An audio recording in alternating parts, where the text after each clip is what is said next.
Giro da Bola. Santos.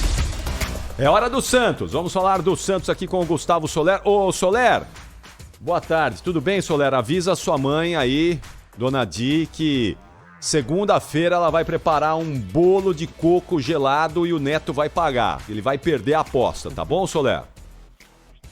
Tá bom, Capriotti. Boa tarde para você, para todo mundo ligado aqui no Donos da Bola. E vamos falar sobre novamente a situação de Robinho, porque hoje tivemos mais desdobramentos sobre o caso. Lembrando que ontem ele foi condenado em segunda instância na Itália com uma pena de 9 anos de prisão. Ele ainda pode recorrer em terceira instância, só que hoje os nossos companheiros do UOL fizeram uma matéria. Eu vou até pedir para o Ricardo Garcia já colocar no nosso telão, no youtube.com/Rádio Bandeirantes Oficial, alguns trechos desta reportagem do Adriano Wilson e da Janaína César, que tiveram acesso à transcrição de alguns áudios dessa situação envolvendo o atacante Robinho. O primeiro, ele fala dessa situação e novamente utilizando palavras de baixo calão ao se referir da jovem albanesa que teria sido estuprada pelo Robinho e também pelos seus amigos, onde ele afirma que ele vai explicar o quê? Que 8 caras rangaram a mina, ou seja, ele aí utilizando um termo de baixo calão para se referir a um ato sexual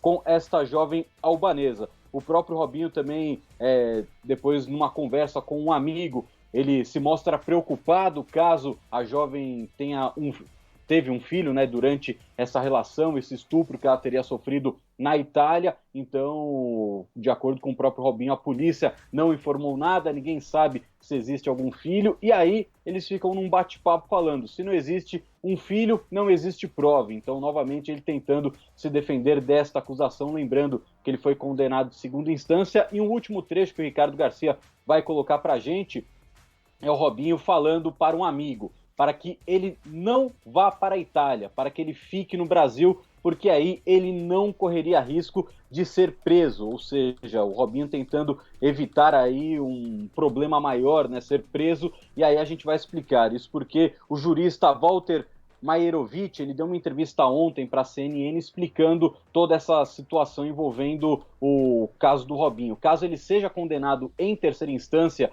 e aí ele teria que ser preso se ele estivesse em território italiano ou então na União Europeia, mas como ele está no Brasil e é um brasileiro, ele não pode ser extraditado. E aí existe uma grande possibilidade dele nem ser preso caso realmente ele atinja a pena máxima, né, ele seja condenado em terceira instância. Isso porque a justiça brasileira é quem teria que julgar, pegar todo o caso que aconteceu na Itália para tentar abrir um processo, iniciar todo esse trabalho com os advogados, com o corpo jurídico para tentar sentenciar o Robinho aqui no Brasil. Então existe uma possibilidade dele ser condenado, ter a sua sentença decretada na Itália em terceira instância, mas como ele não pode ser extraditado e o próprio jurista explica que é muito difícil o Brasil abrir novamente um julgamento aqui, então mesmo se o Robinho for condenado oficialmente, ele não deve ser preso. Infelizmente ele vai vagar pelas ruas de São Paulo, nas ruas de Santos, ainda sendo ídolo de algumas pessoas e sem essa possibilidade de cumprir a sua pena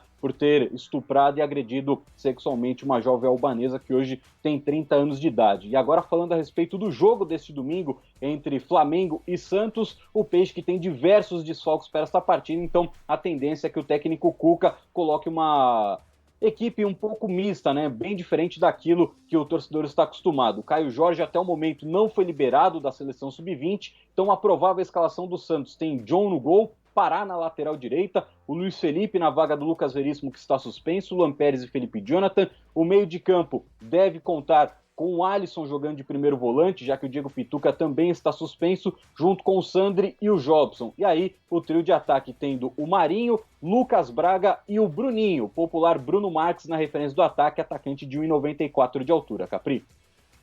Valeu, Soler. Tá aí o Gustavo Soler com as informações do Santos, né?